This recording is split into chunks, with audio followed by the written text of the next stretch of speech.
Turn to Leviticus chapter 14. Leviticus 14. Starting at verse number 33. We'll read quickly 10 verses. The Bible reads in Leviticus 14, starting at verse 33. The Lord spake unto Moses and unto Aaron, saying, When ye be come into the land of Canaan, which I give to you for possession, and I put the plague of leprosy in the house of the land of your possession, and he that owneth the house shall come and tell the priest, saying, It seemeth to me there is as it were a plague in the house.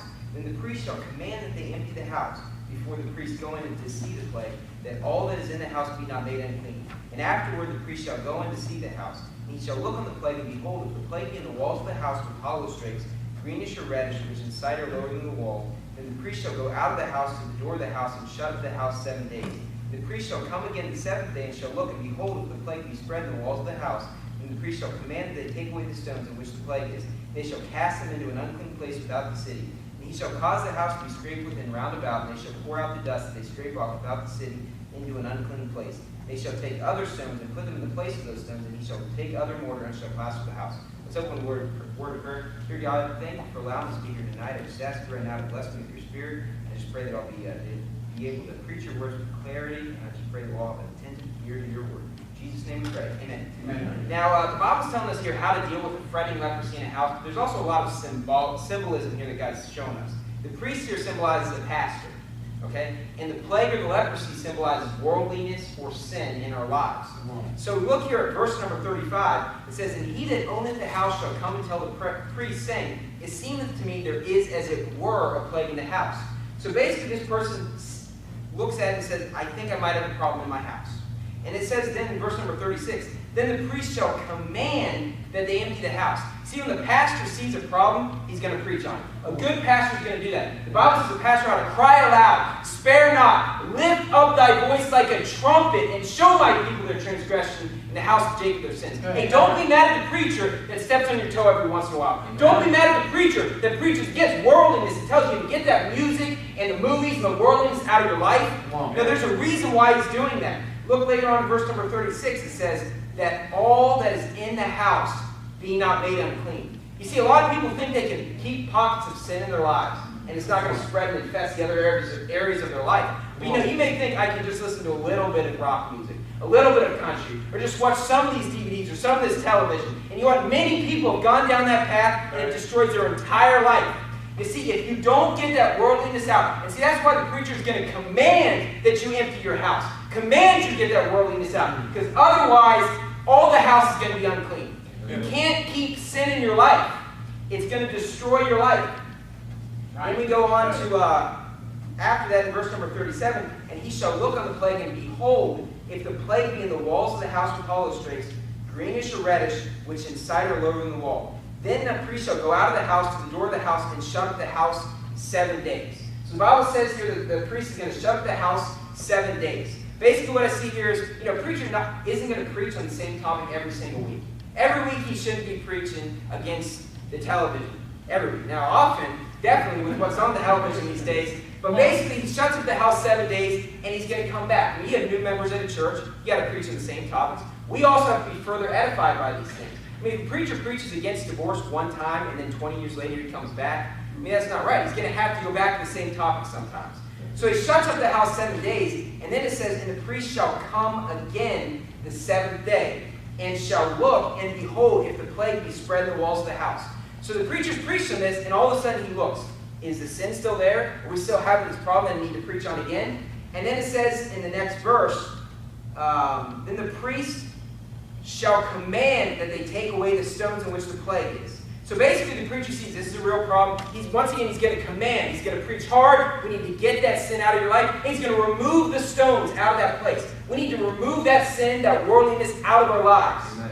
And then it says, And they shall cast them into an unclean place without the city. When I think of an unclean place, I think of a trash can. Amen. That's a good place to put your music. That's a good place to put your television, is the trash can. Amen. That is a great symbolism right there with an unclean place. But it also says, without the city. You see, a lot of people, they say, well, I'm going to get rid of my worldly music, but they still keep it in their house. I'm just not going to listen to it. Or I'm just not going to watch the television. I'm going to be able to control it.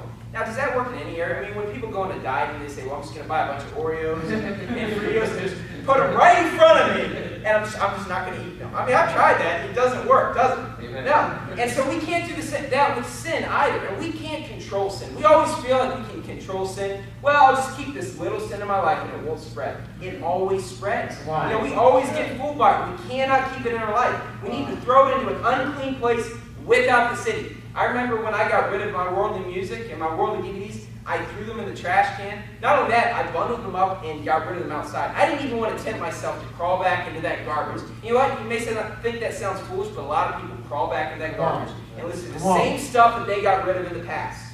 And that's why I think the Bible is showing us here very, very strongly. But not only that, in verse number 41, and he shall cause the house to be scraped within round about. You see, a lot of times we feel like we got the sin out of our life. We feel like we got rid of the music, but here's the thing. Do you still have the radio you can listen to in your car? Do you still have maybe the gym where you have music? Do you still have, the restaurants where you hear the music? I understand we're in the world. We cannot just fully get it out of our lives. But if there's something that keeps creeping back in your life, you need to go to extremes. You got to, if the radio is a problem, you've got to get that out of your life. I remember when I got rid of my worldly music, you know what? I didn't just stop there. I removed the ability to even listen to my radio from my car. Because I said, it's too big of a temptation. I can't handle it. And so I went to that extra measure. And if we have a sin that keeps creeping up, get it at the root. Yeah. I mean, don't just let it keep coming and crawling back in your life over and over again. And see, a good preacher, he's going to cause you to scrape your house round about, to look for any bit of it that's left over. Because there's a good chance any worldliness you had in your life has probably already spread to other areas of your life, even if you don't realize it. And see, the devil's smart. You feel like you're strong when you get rid of the music and the DVDs. You say, okay, I kicked that habit. The devil's going to wait until he can devour you. He's going to wait at the moment when you're weak and you think you've kicked that habit. Okay. And it says, they shall pour out the dust they scrape off, once again, without the city, into an unclean place. Then it says in verse number 42, and they shall take other stones and put them in the place of those stones. And he shall take other mortar and shall plaster the house. It says, take other stones and put them in the place of those stones. You see, it's great if you get rid of your worldliness, but you're still probably driving 30 minutes a day. You got to replace it with something. You got to put other stones in that place. Because if you just let yourself have an idle mind, look, what about David? He had an idle mind. At the time kings go forth to battle, eventually he commits adultery because he had dead time. And if we sit in a car for 30 minutes and have dead time, that's the problem. Eventually we're probably going to start listening to the radio again. Or eventually we're just going to let our mind wander into foolish thoughts. The thought of foolishness is sin, the Bible says. You get rid of your worldly television, that's great, but that's probably a couple hours of your day. We're going to sit around and say, well, what do I do with my time? I used to think that myself. I got rid of it. It's like, well, what do I need to do with my time now? We got to replace it with something else. And see, here's the thing. I remember the first time I got rid of my worldly music.